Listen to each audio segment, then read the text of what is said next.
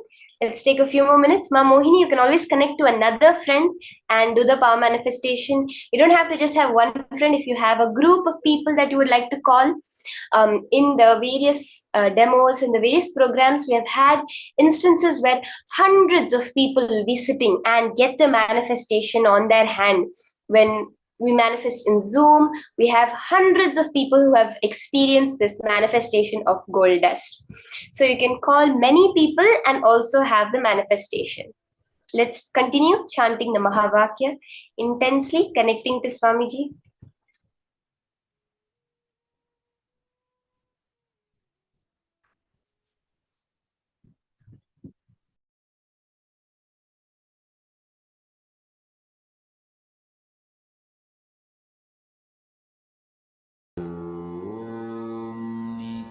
नित्यानन्द परमशिवोऽहम् ॐ नित्यानन्द परमशिवोऽहम् ॐ नित्यानन्द परमशिवोऽहम् ॐ नित्यानन्द परमशिवोऽहम् ॐ नित्यानन्द परमशिवोऽहम् ॐ नित्यानन्द परमशिवोऽहम्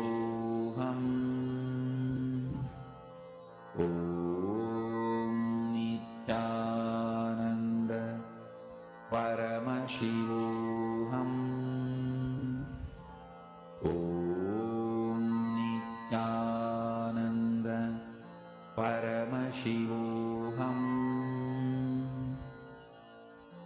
ॐ नित्यानन्द परमशिवोऽहम्. Ma Lita Sege, I saw that you have said that yours is still not manifesting. See, ma'am, you're saying that one power comes very well and some others don't. Now, I'll explain to you a little bit why that may be. So you're saying, like, do I need more completion for the other powers to manifest? See, ma'am, when we have one power manifesting and not the others, it is because some click has happened in us. So you have to understand that when one power manifests, it's because of the cognition shift that has happened. See, all power manifestation comes from cognition shift.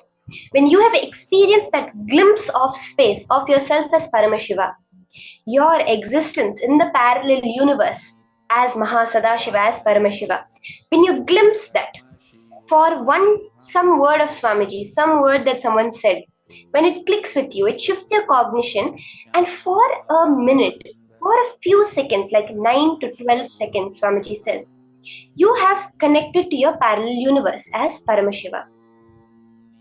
But then you forget that. But now, because that click has happened, that one power manifests. But somehow our mind is very powerful. You have to understand that your mind is what puts you in the deep sleep state. Your mind puts you in the dream state. And it's your mind that ultimately puts you in the Turiya state, from where Paramashiva absorbs you. So you're able to fool your mind, but your mind does not like that. It does not want you to get out of it, under its control, right? So because of that, somehow, for the other powers, you cannot see it happening. You think, oh, this power can manifest for me because this is the logic behind it. Yes, I had the click, I had the powerful cognition that shifted me, so this can happen. It's like how you need to walk when you're a kid, you try walking, and then suddenly one day it clicks with you and you walk. And then when it comes to jumping, after you walk, it's not that immediately you can start jumping, you can start dancing, you can start rolling. Everything doesn't immediately happen, right? You start tumbling, no. Each thing clicks with you. But now as an adult, if a certain amount now, let's say, okay, even not as an adult, as a 8-year-old or a 9-year-old child, when 5 clicks have happened. Now, after that, most of the things, almost anything shown to you, you could immediately do it, right? You understand how your body works, you understand how to make the movement happen. Like someone teaches you to brush your teeth, you're able to learn it. Someone teaches you to comb your hair, you're able to learn it. As a child, for each thing, the click had to happen. But as you grew up, you just have to see it, and to a certain level, you're able to replicate it, right?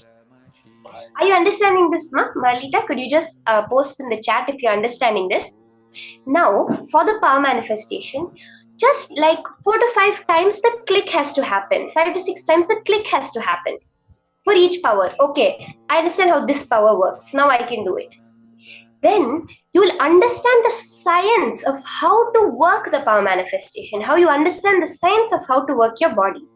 The same way, then all the powers manifest.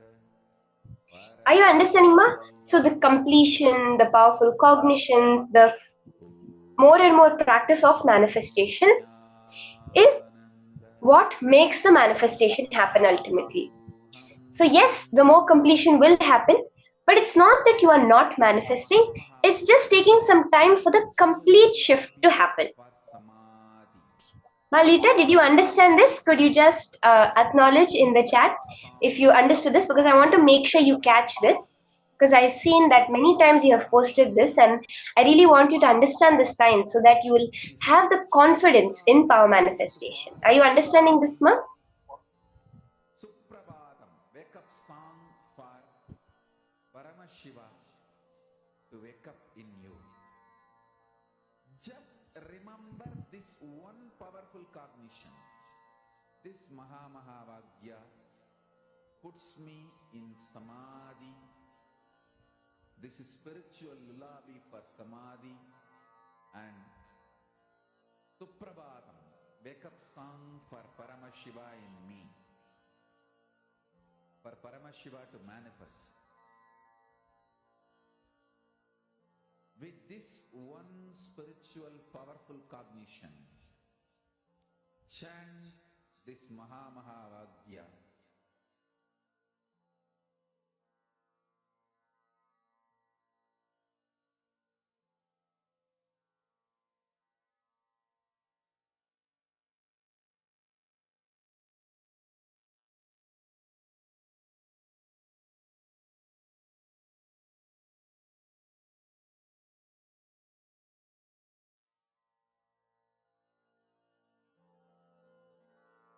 Mahavagya, spiritual lullaby for Samadhi. And Suprabhatam, wake up call, wake up song for Paramashiva. For Paramashiva to manifest. With this one spiritual powerful cognition, chant this Mahavagya. Om Nithyananda Paramashivam. Om Nithyananda Paramashivam. Om Nithyananda Paramashivam. Om Nithyananda Paramashivam. Om Nithyananda Paramashivam. Om Nithyananda Paramashivam. Om Nithyananda Paramashivam. Om Nithyananda Paramashivam. Om Nithyananda Paramashivam. Om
Paramashivoham.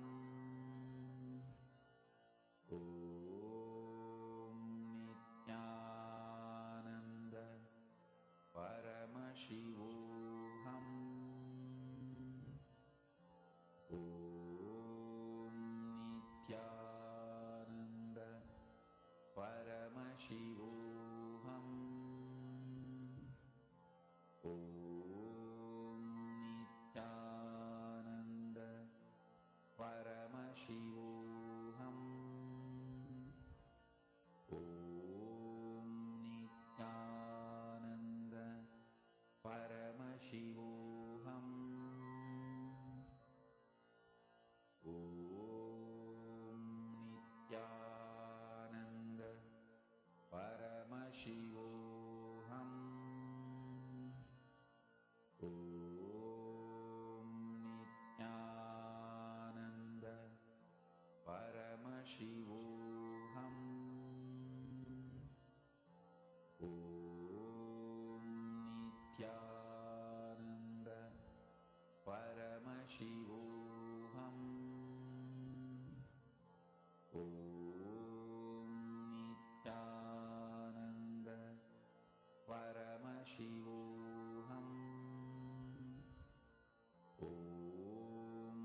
Paramashivoham. Om Nithyananda Paramashivoham. Om Nithyananda Paramashivoham. Om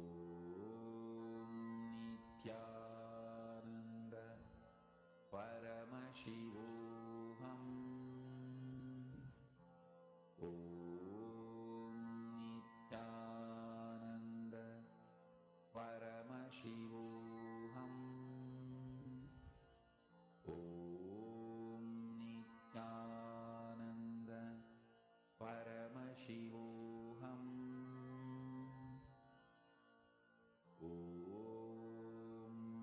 Nithyananda Paramashivoham. Om Nithyananda Paramashivoham. Om Nithyananda Paramashivoham. Om Nithyananda Paramashivoham. Om Nithyananda Paramashivoham. Om Nithyananda Paramashivoham. Om Nithyananda Paramashivoham. Om Nithyananda Paramashivoham. Om Nithyananda Paramashivoham. Om Nithyananda Paramashivoham. Om Nithyananda Paramashivoham. Om Nithyananda Paramashivoham. Om Nithyananda Paramashivoham. Om Nithyananda Paramashivoham.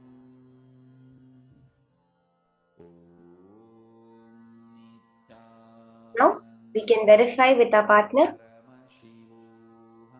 You can finish up quickly the verification process.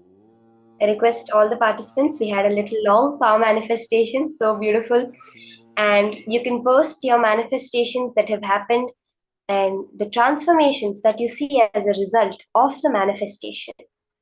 Now, we're going to be entering into the next session, deeper truths from Swamiji on frequency and Maya Tattva.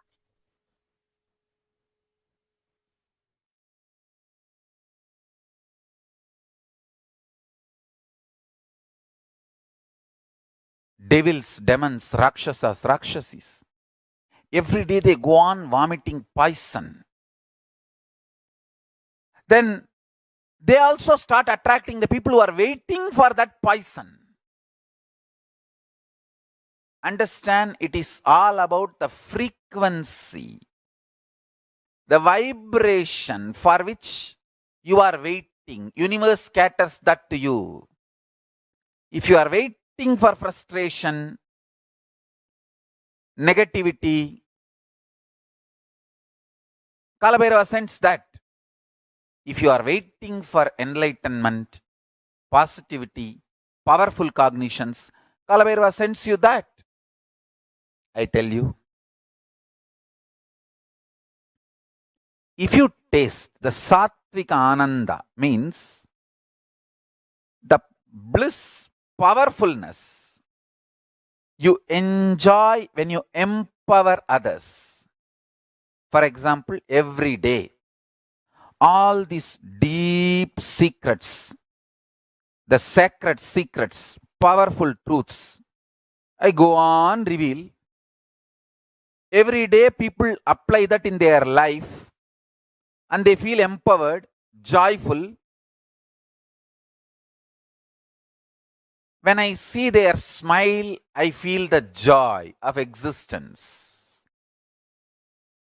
And I feel empowered. I feel I should teach the truths more and more. I tell you, hard work gets you more hard work. Happy life gets you more happy life.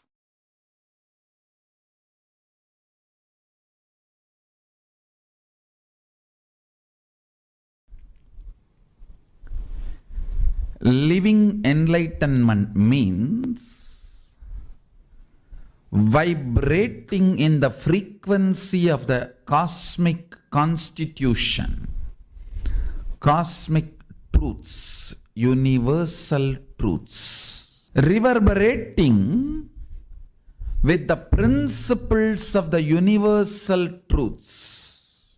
You need to understand, when the universal truths become the source cognitions for you, when you start reverberating with the universal truths, cosmic constitution, the ultimate cognitions, Paramasatyas, Paramashivas Satyas. It is literally like an elephant entering into a hut. Paramashiva enters into your ignorance and shatters it. Understand how a small hut will be shattered if an elephant enters into it. Same way, when Paramashiva enters into your cognitions, the way you operate. Cognition means whatever you cognize as a life, good, bad, right, wrong, goal, obstacle, what should be done, what should not be done, how much you can do, all these cognitions you have. That is the fundamental decision-making mechanism of your life. I call that as a buddhi.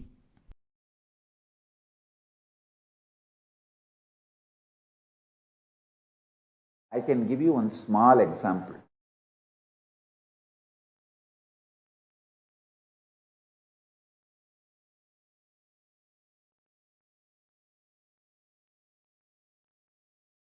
Very simple.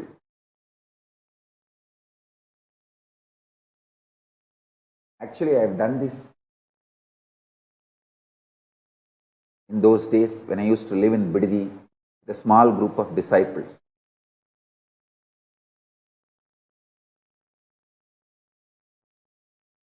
Even now our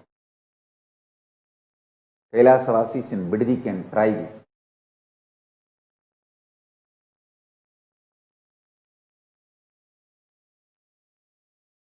I'll first explain.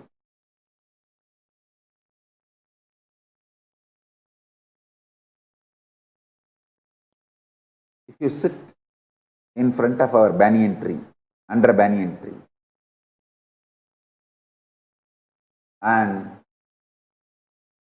few people sitting in the Sabdarishi rocks in Ramanagara hill. In the Ramanagara hill there is a 7 rock under which there are caves where all the 7 rishis lived. Sabdarishis, even now they are living. That 7 rocks represents 7 Sabdarishis. It is their energy field.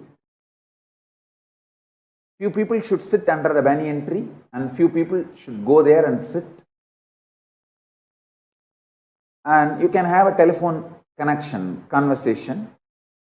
Just have that fork. You call that spoon fork, vibrating fork. Keep one fork under banyan tree, tuning fork. Keep one fork in that rock, the Sabdarishi rocks. just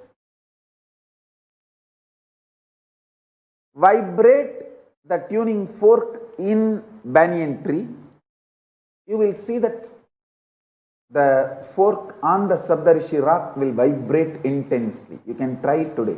You can video record it.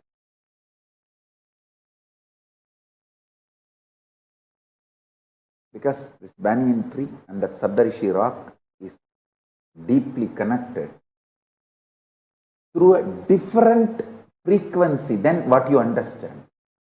Through supernal effulgence, they are connected.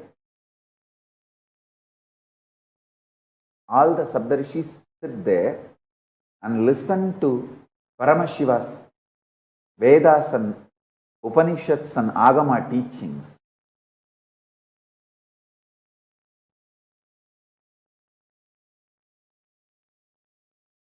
The tuning fork, the resonance, matching a frequency will simply happen between our banyan tree and that Saptarishi rock. You can check it. I think the distance physically maybe 2-3 kilometers. At least 2-3 kilometers. And I'm talking about the air distance, not through road. By air, it must be at least 2-3 kilometers. But this tuning fork will vibrate the frequency for the 2-3 kilometers without any time gap.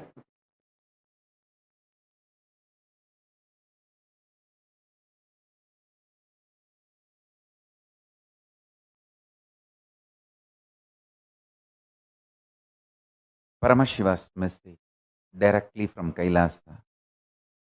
Listen.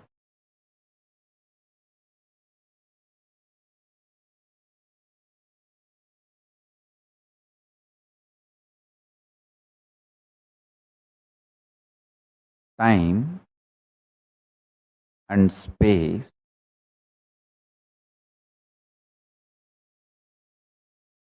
the continuum of time and space is due to a stuff connecting both.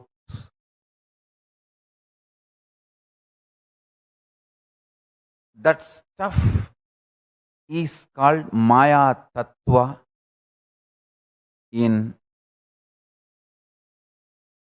Vedic tradition. It is not there, but it is there.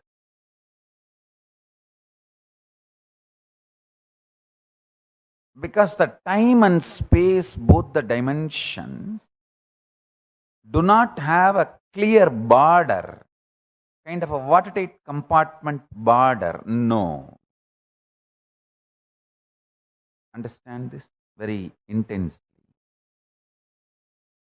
For example, if time and space put together is 100 meters, consider an 100-meter cloth as time and space. For some people,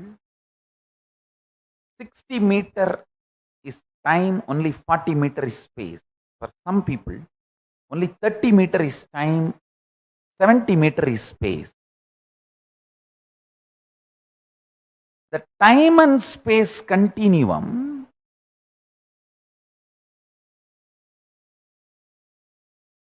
and the way it exists as reality for you is not the way it exists as reality for others. That is why some people are so excited to wake up in the morning. Some people feel, oh God, I don't know why I need to open my eyes. Listen carefully. The outer world reality is perceived between certain frequencies. Like I gave the example, 20 hertz to 20,000 hertz sound only can be perceived by any normal human being. below 20 hertz or above 20,000 hertz, you can't perceive it. You can't hear it. If you experience, it's something extraordinary. Yesterday I saw, when I was giving the satsang itself, she was getting into that mood of anagata dvani, means the sound which is higher frequency than the 20,000 hertz. The experience you had, which you have not shared with anyone, is true. This reality which all of us are commonly sharing with the word called world, this is also between certain frequencies. For example, we will give the same like sound, 20 unit Maya to 20,000 unit Maya. It's only an example I am giving you. Between the 20 unit Maya, 20,000 unit Maya, the hertz for sound, Maya for the reality, I am using Maya word as a unit for reality. Between 20 unit Maya to 20,000 unit Maya, all of us common human beings can experience it as world, as reality. If it goes below 20 unit or above 20,000 unit, you start manifesting powers. Listen. If you unclutch intensely, it will go below 20 unit Maya. You become pure intense. If you go about 20,000 unit Maya, you become pure devotion, feeling connection. But in both you experience oneness. Suddhadvaita Sugabodham. One beautiful thing, clarity. Whether you and reach below 20 unit Maya or practice devotion, feel connected and reach above 20,000 unit Maya, you experience the same oneness. Sutta Advaita Sugabodham.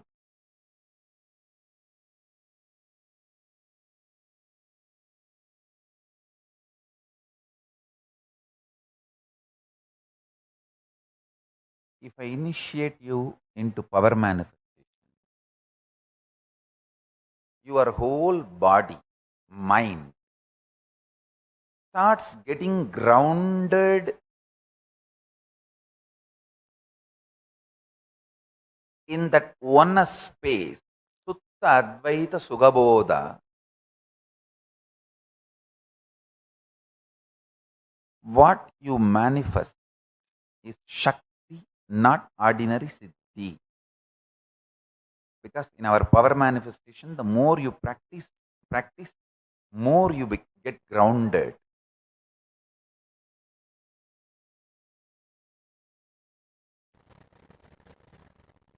Paramashiva's message directly from Sri Kailasa.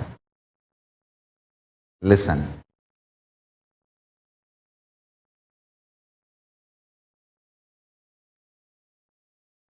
The scene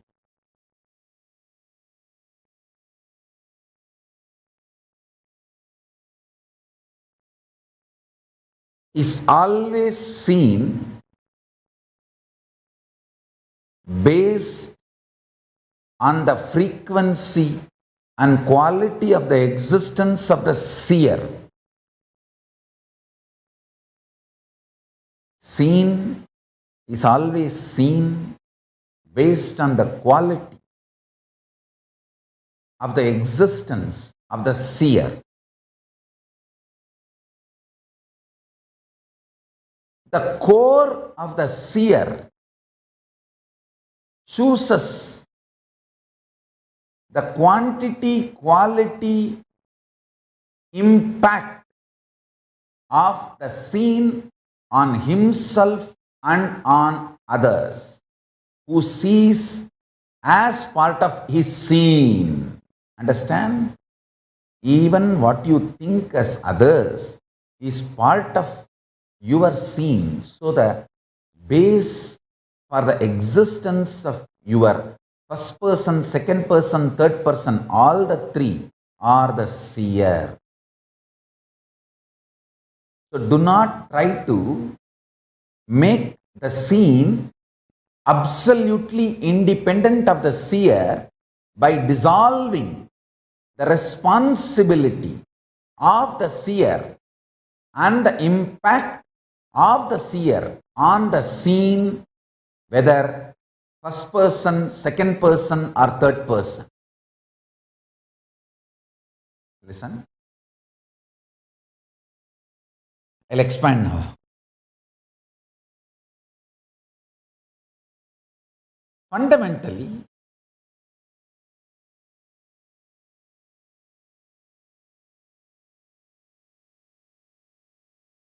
you try to establish the scene is independent of seer so that you can put the responsibility for your life on others. When you realize the truth that seer is responsible for the scene, you need to work, alter, transform, evolve. That's too much of work. You can always say, oh, no. You can always find some false reason why external reasons are responsible, not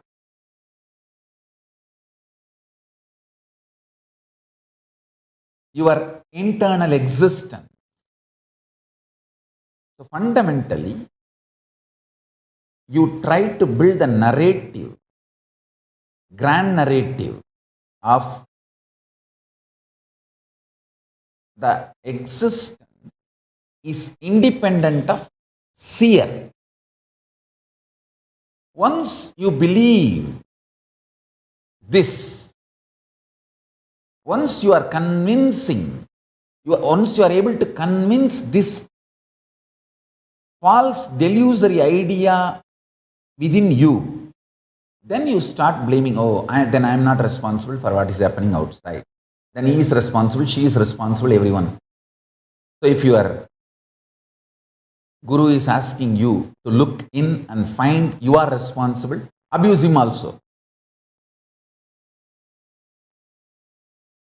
Understand? The fundamental delusion is making the scene independent of the influence of the seer. Then the seer can claim always victimhood. Understand? Unfortunately, the cosmos will make you a victim if you continuously claim victimhood. Fortunately, cosmos will make you a leader if you continuously claim and realize that you are the leader and responsible for everything. That's the beauty of life.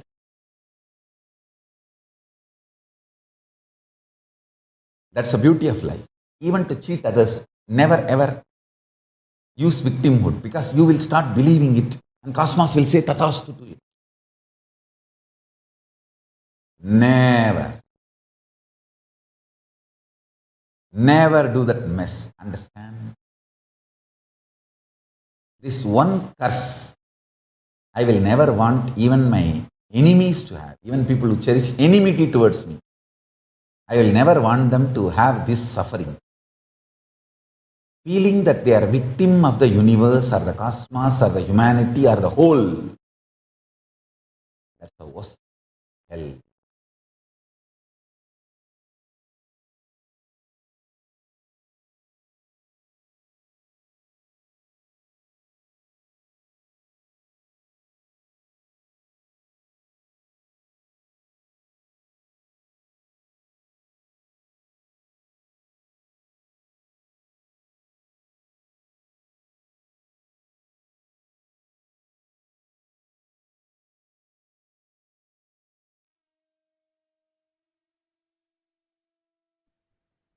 Nithyanandam.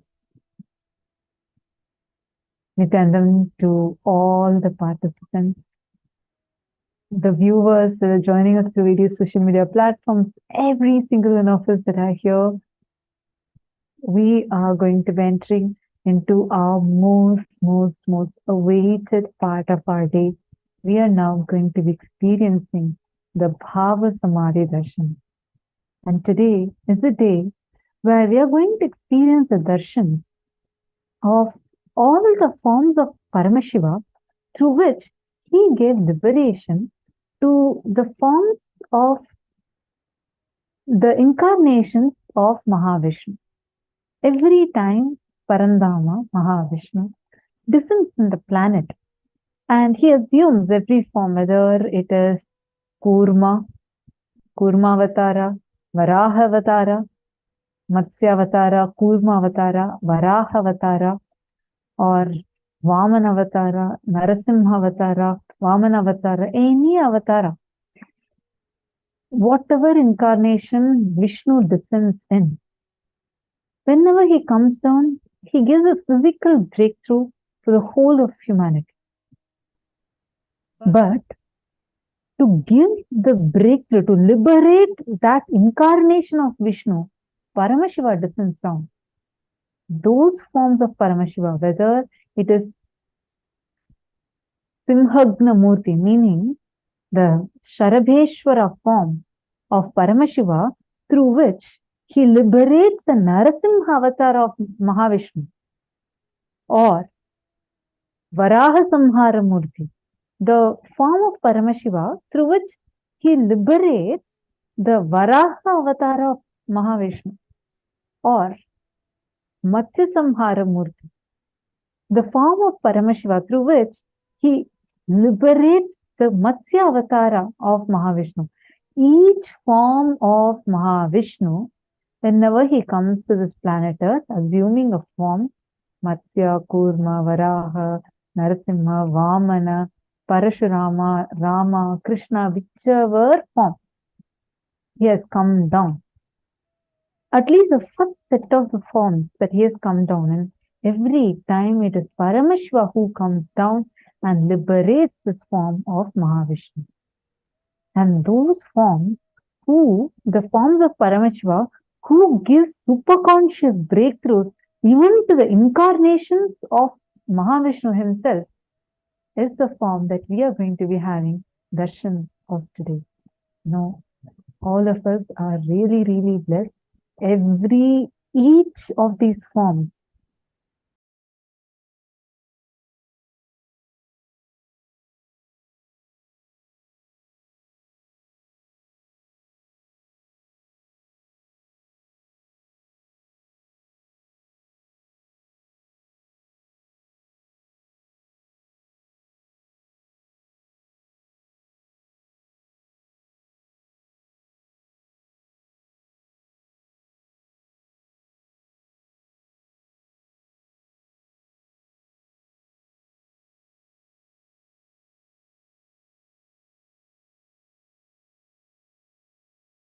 going to be receiving the powerful awakening of our Kundalini Shakti.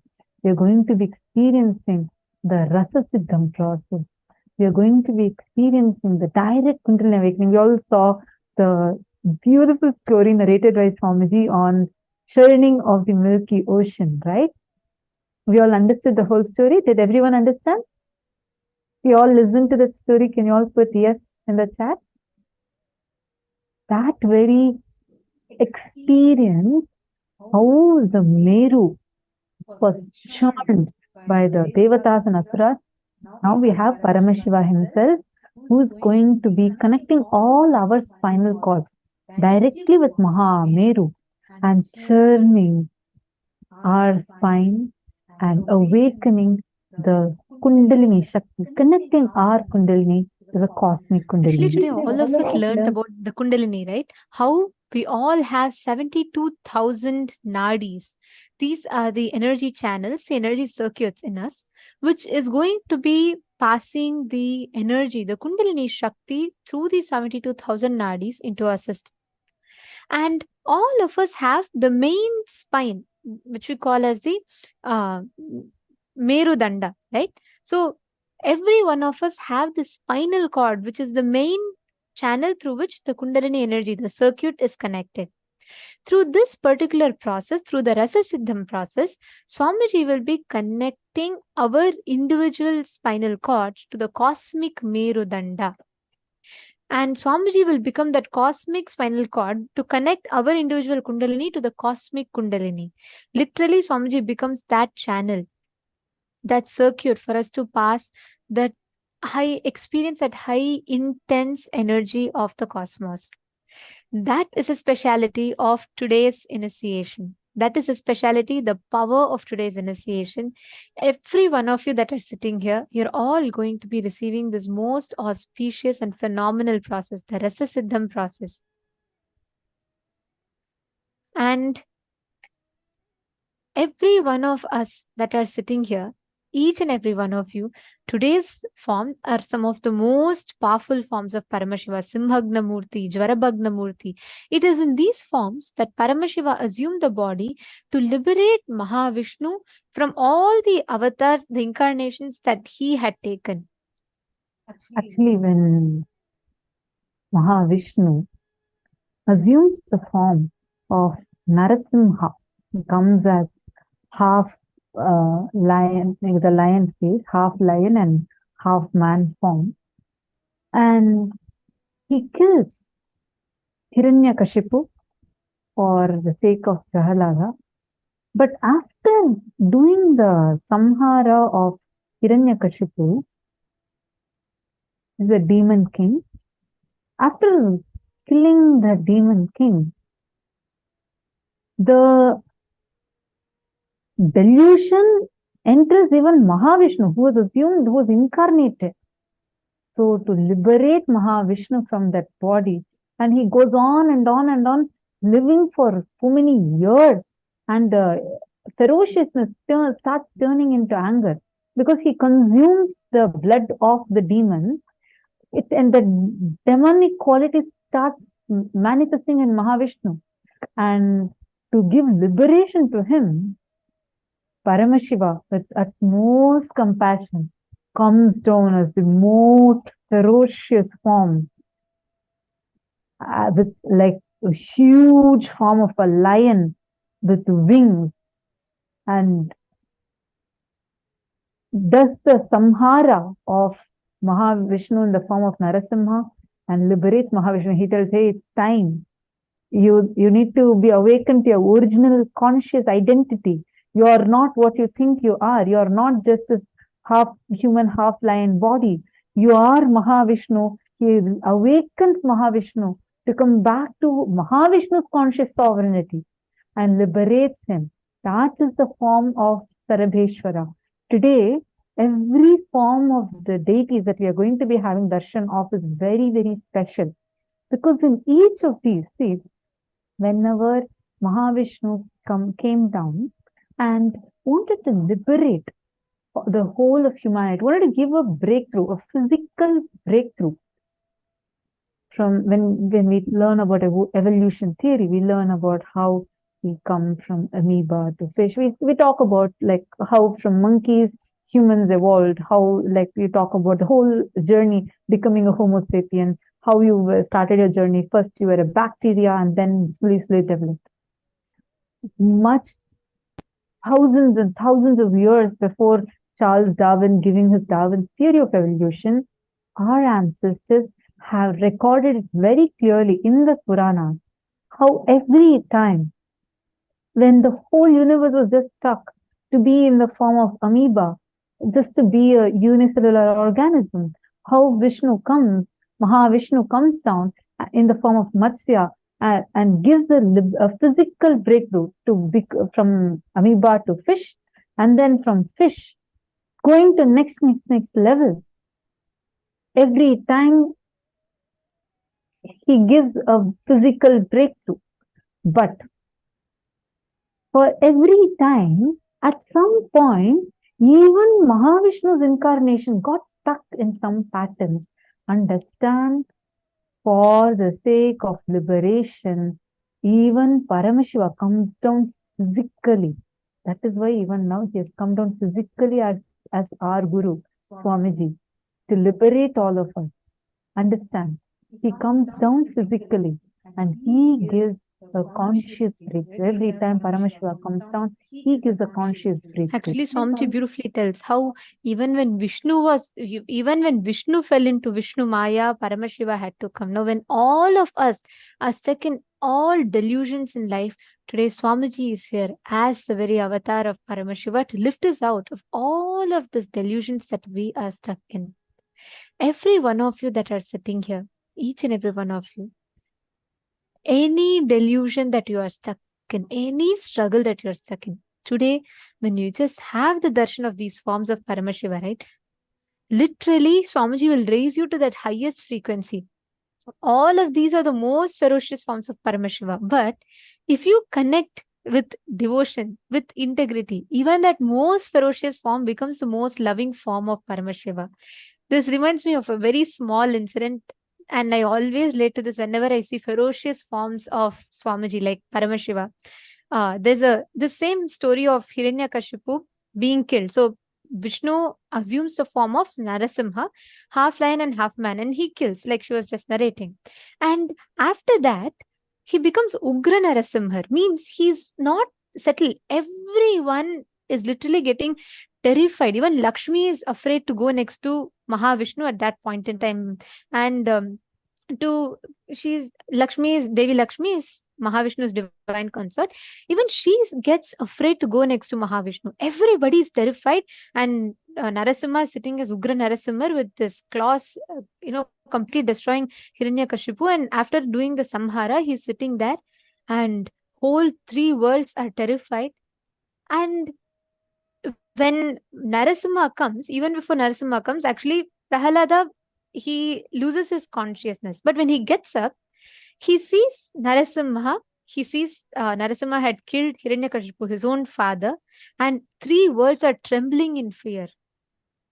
It is only Prahalada, the moment he sees Narasimha, he falls in love with Mahavishnu's compassion for having come down, and he falls so much in love with the form of Narasimha that he starts singing the praise of that beautiful form of Narasimha. Even when Mahavishnu's own consort was afraid to go next to Narasimha, Prahalada, a young boy, 5 or 6 years old, when he sees that ferocious form, he does not feel afraid or terrified.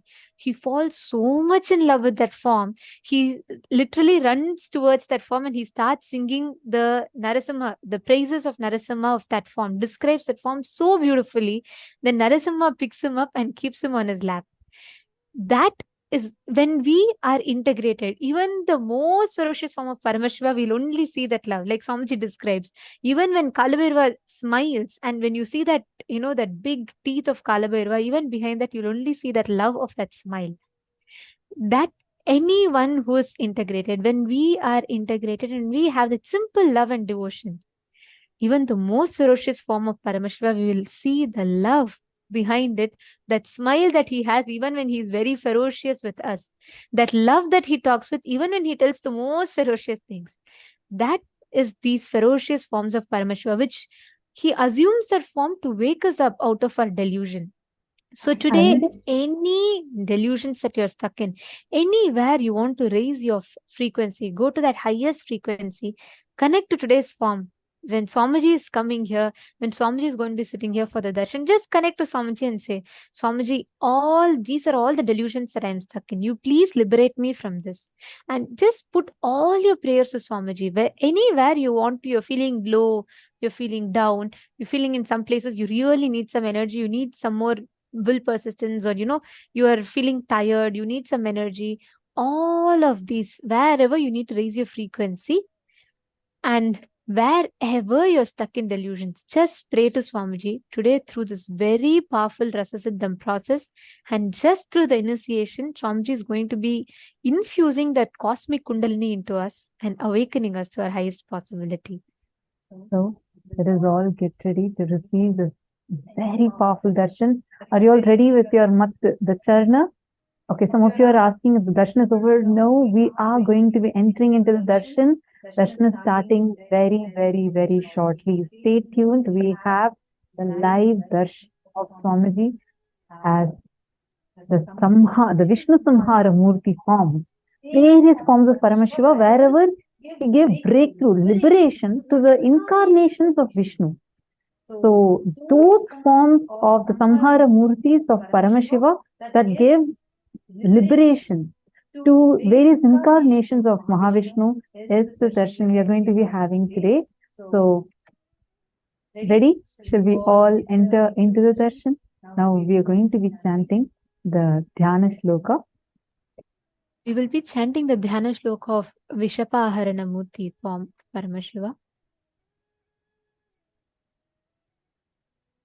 These Dhyana Shlokas are the sacred chants that describe that particular form of Paramashiva as he assumes.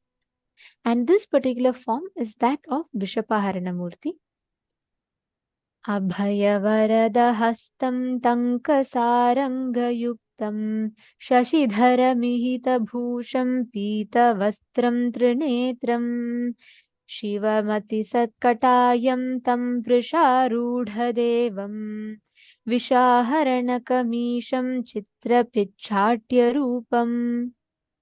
The meaning of this mantra goes as, this form of Vishapaharana Murti is as follows. Having the Abhaya and Varada, Tanka and bow, he is wearing the crescent moon on his forehead, wearing yellow clothes and having the 3 eyes.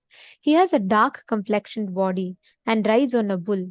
Such is the beautiful form of Vishapaharana Murti.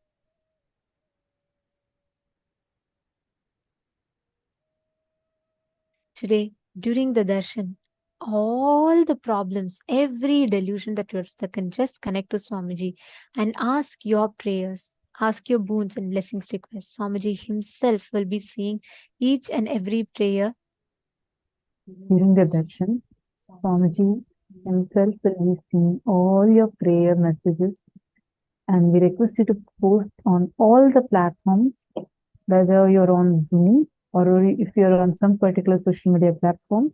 We request all of you to post it on all these platforms: YouTube, Facebook, Instagram, Twitter, WhatsApp, and on the Zoom rooms, so that your messages do not get missed. And one other important request we have, during the darshan, now Swamiji is going to be coming for darshan, blessing all of us. He himself will be personally dictating blessings to each one of your prayers. Therefore, post your prayers only once. Please do not post the same message multiple times. Post in one message only once. You can post how many ever number of boons you want, but do not post the same message multiple times.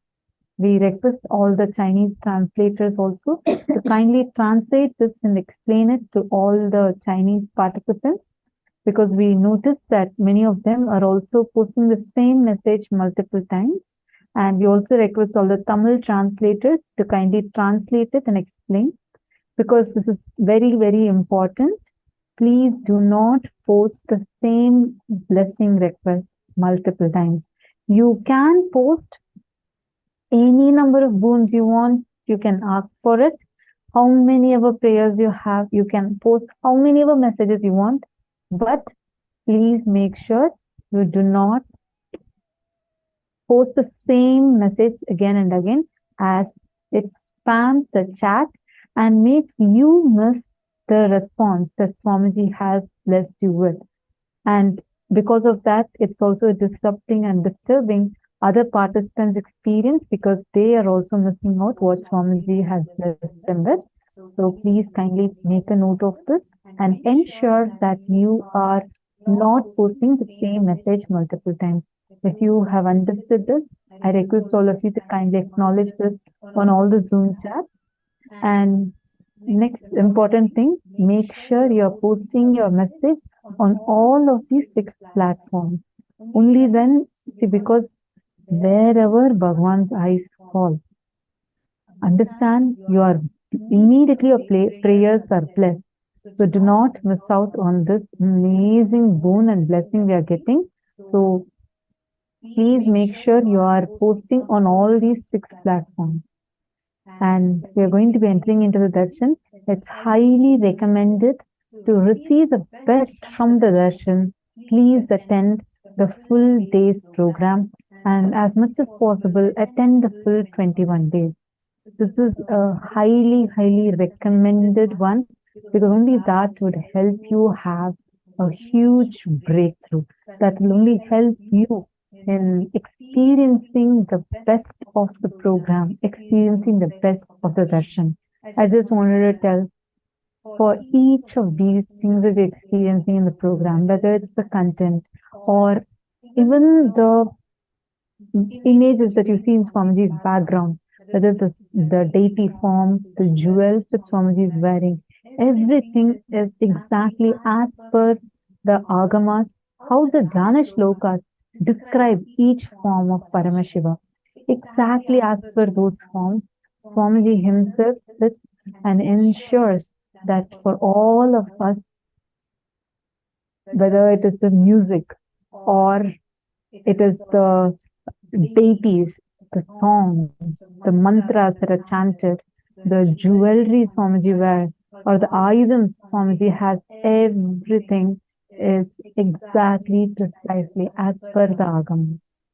And every moment that Swamiji sits here for the darshan, understand, Swamiji has opened up all the avenues for each of us to ask our prayers. You don't need to right from literally bringing enlightenment to our couch, not even doorstep, literally to our couch. Can you imagine just 2 clicks and you are here having the darshan and enjoying?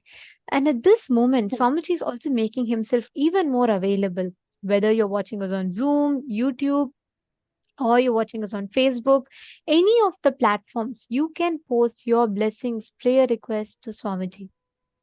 In each of these platforms, Swamiji himself will be seeing and blessing all the prayer requests, blessings, requests, and boons that you have asked in all of these platforms. So we remind every one of you to take a few minutes, ask in all of these platforms, ask your prayers, ask your blessings, requests in all of these forms and all of these platforms, and Swamiji himself will be seeing and responding to each of it.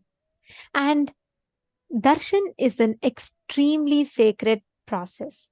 The moment you sit and the moment Swamiji declares and Swamiji manifests, he himself appears, he himself manifests in every room, wherever you have kept your Atma Murti, wherever you have set up the Nityananda Sabha, he is literally manifesting there. It's an extremely sacred process. It's an extremely sacred space in itself. So we remind all the participants to please make sure you're not lying down. Please sit up straight. Can I request every one of you to take a few minutes? Please sit straight. And I also just want to tell one more important thing. During today's darshan and the initiation, you may have materializations happening, like you may materialize kumkum, gold dust, jnananjana, vibhuti, anything, whether on your palms, sometimes on the laptop where Swamiji is coming in the darshan, or on the Atma Murti, anywhere materialization is possible. You may start levitating. You may experience immense bliss, because today's darshan is extremely a powerful one. You can actually sit straight with your head, neck, and spine in a straight line. And during the darshan, when Swamiji is actually doing the Rasasiddham process, Swamiji had explained to us, right? Where you take the churner and you're going to churn. You can sit in Padmasana, keeping your feet like this, sitting in Padmasana, which will give you the best experience. It will help you with levitation and awakening of your Kundalini as much as possible. So it's very, very, very important that you all are aware of it. It's very powerful darshan, and the amount of energy, bliss that you would experience would be, you can't even comprehend it. It's just so powerful. And that is the experience you're going to be having today. So let's all get ready for experiencing today's darshan. This darshan is a very, very sacred space where literally you are lifted out of time and space and you are entering into a very deep quantum entanglement with Swamiji, such that directly whatever is happening in Swamiji's inner space would get transmitted to you. It will get transmitted to your inner space. You will experience a breakthrough. And it's highly important that you are sitting in front of your camera at all times. Now it's time. Let's all enter into the most awaited part of our day. Please sit at the head, neck, and spinal straight line. Close your eyes and chant the Mahavakya. Om Nithyananda Paramashivam.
Connecting with the divine with your eyes closed is meditation.